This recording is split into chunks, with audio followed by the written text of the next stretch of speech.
तर पहिल्यांदा माझ्या मनात हीच प्रतिक्रिया आली, की इतकं सहन करून माहेरी न सांगणारी मुलगी शेवटी 9 महिन्यांचं बाळ असताना ती आत्महत्या करूच शकत नाही.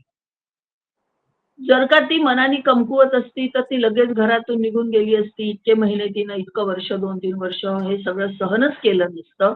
पण ज्या अर्थी तिने इतकं सहन केलं, त्या अर्थी एक आई आपल्या बाळाला असं वाऱ्यावर सोडून स्वतः आत्महत्या करणार नाही, ही माझी पहिली प्रतिक्रिया आहे आणि अजूनही हीच आहे.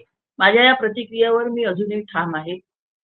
आणि अनेक विचार माझ्या मनात घोंगावले. मी चर्चाही केली, मी लिहिलं त्याच्यावर. हळू-हळू बरेच लोक त्याच्यावर लिहितात आहे, बोलतात आहे. पहिले 2-3 दिवस का असा सन्नाटा होता? ते प्रकरण का दाबण्यात येत होतं, की कुणाला काही कळलं नव्हतं? मीडियाने अगदीच छोटीशी बातमी सुरुवातीला दिली होती. असं का झालं हेही कळत नव्हतं. हळू-हळू, हळू-हळू ह्या प्रकरणाला आता एक वेगळी कालपासून सगळे जणू काही खडबडून जागे झाले, अशासारखं आता झालेलं आहे.